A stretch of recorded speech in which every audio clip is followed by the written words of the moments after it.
Now at 6, authorities in Woodson County, Kansas continue cleanup efforts after a train derailment last week. Plus, Missouri Southern students pitched their capstone projects designed to give back to their communities. And some local third graders step into the shoes of famous Missourians as part of a history project.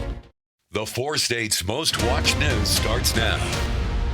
Woodson County, Kansas is dealing with the aftermath of a train derailment that happened on Monday. This is KOAM News at 6. I'm Jalen Banks.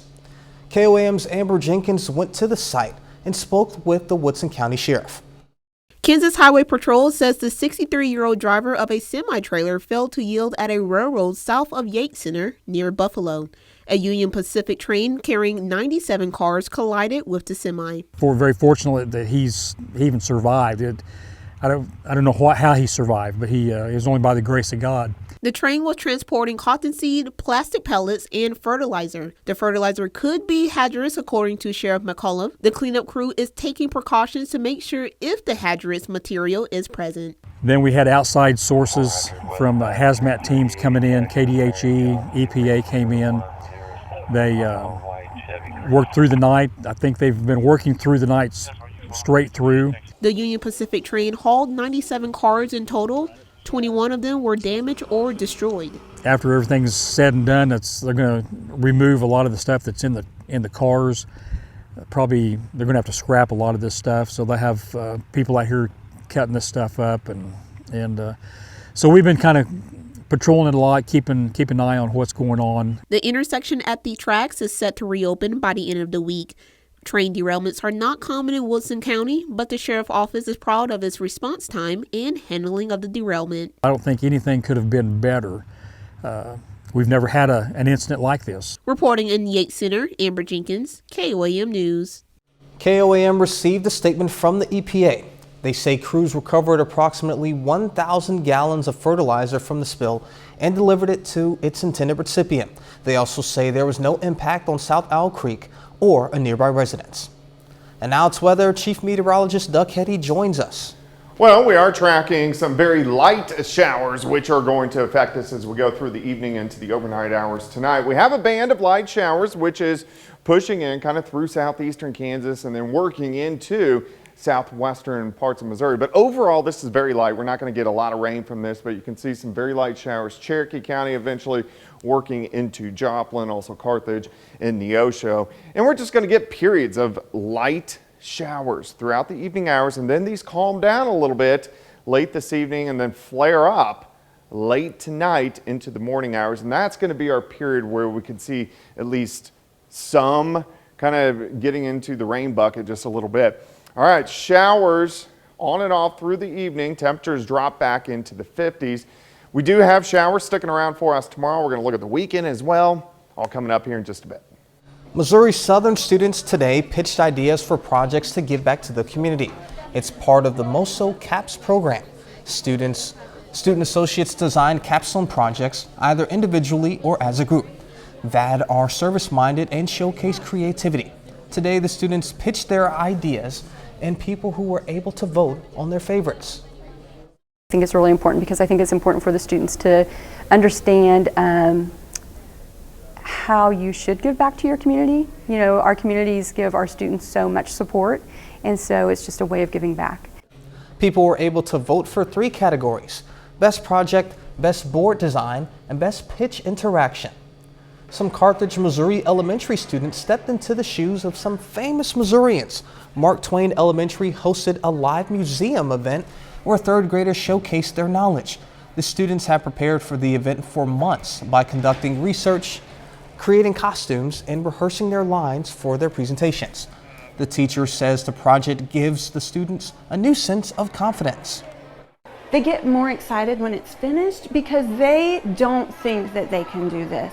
And they are amazed at what they've accomplished. So to look at them being tiny little 2nd graders that just finished 2nd grade, they come into 3rd, and now look at them. They're young ladies and young men. The event lasted 30 minutes. A gathering in Parsons, Kansas today marks the beginning of an exciting new tradition for Labette Health's former employees. They came together for a retiree brunch, sharing experiences, memories, and catching up. Labette Health also gave out a new award called the Becky Hun Legacy Award, recognizing experienced healthcare workers who make an outstanding contribution.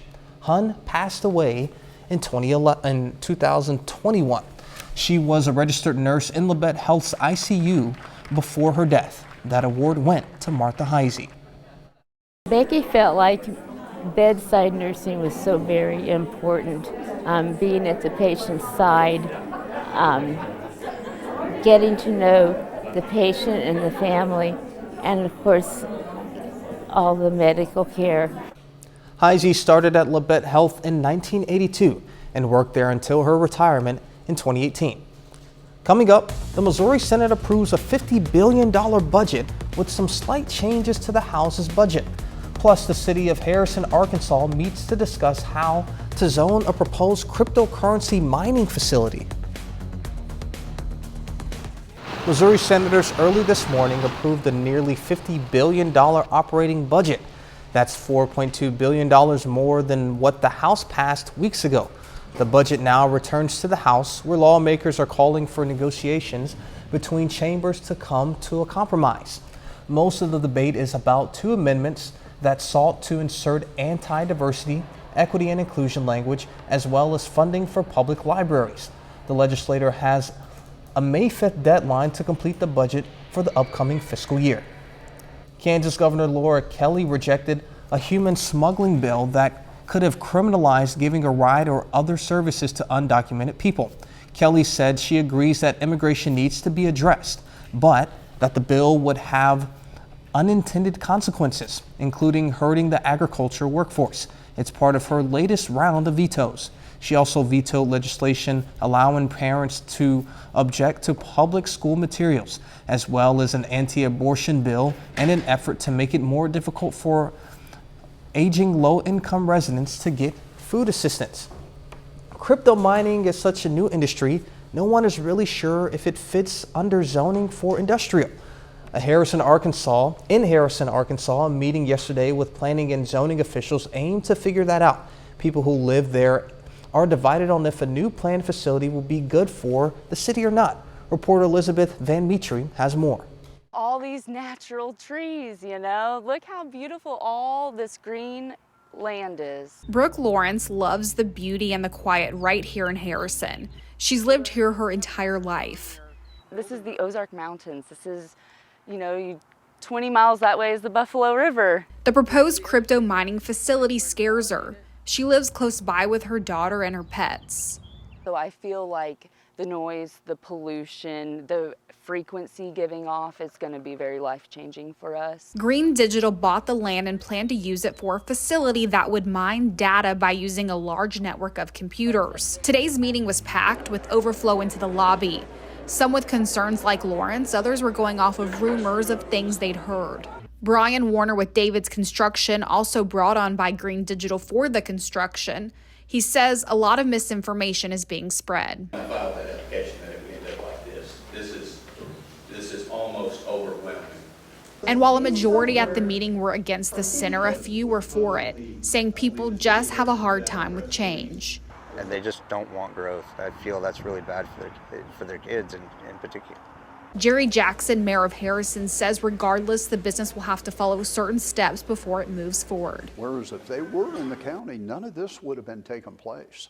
They would have been built, they would have been operating, but now because they're in the city, they have to come to the Planning Commission and they have to go through the process that we require. So far, no final decision on zoning has been made, but the facility is currently on hold. A little later, we'll check out the birthday celebration for a World War II veteran living in Columbus, Kansas. Plus, we have some showers which are passing through. We're going to look at that and into your Thursday coming up.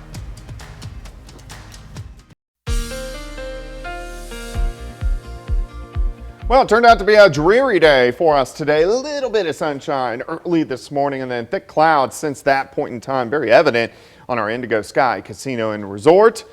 We have overcast skies, even a few light little showers out there. And it looks like we're going to stick with the clouds throughout the overnight hours for us tonight. All right, 68 Fort Scott, 67 in Nevada. We have 60 in Anderson, 60 in Chautauqua. A little bit cooler in our southwestern counties where we have had the showers, at least over the past several hours. We can look outside at one of our Pittsburgh MoDOT cameras, mainly dry at this point in time, but we are getting some showers, especially across Cherokee County. 64, southerly winds at about 10.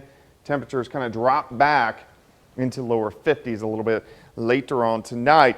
So a lot of this light green is not hitting the ground, but where we are seeing it actually hit the ground is where we are picking up the darker greens and a little bit of yellow. So at least we're getting some showers out there. Extremely light, but we can zoom into the metro from Pitt to Carthage to Neosho back toward Miami.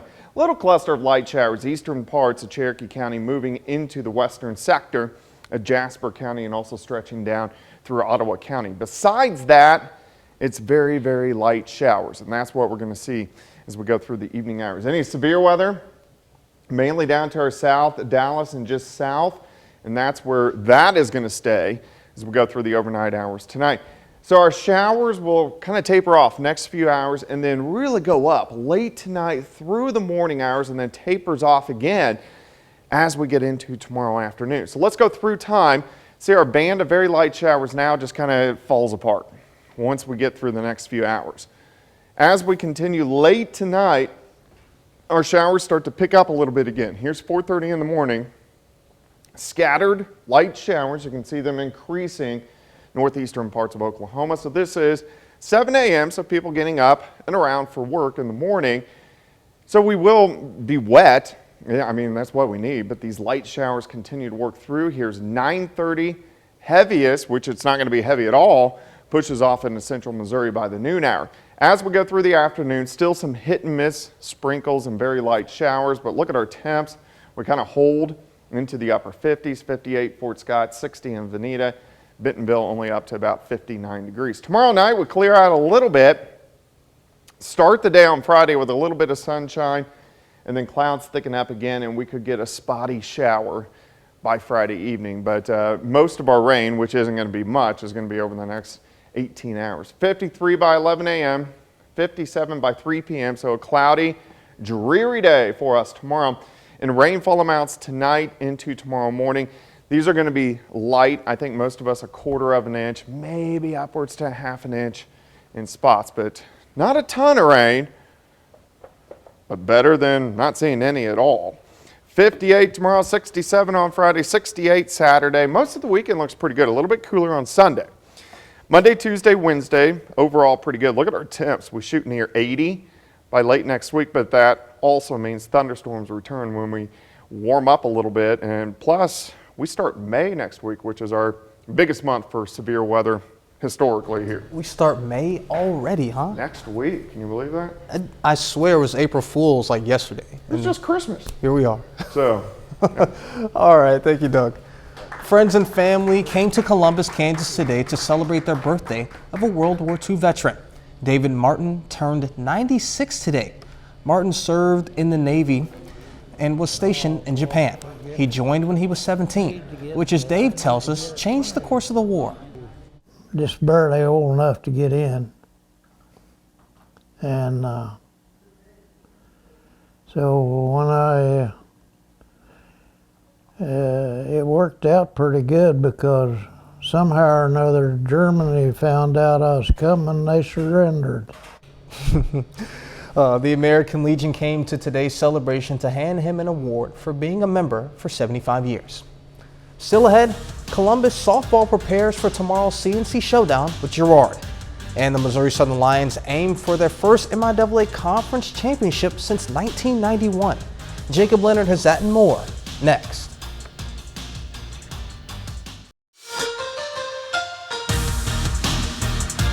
The Missouri Southern Lions are tied for first place in the MIAA softball standings heading into the final weekend of the regular season.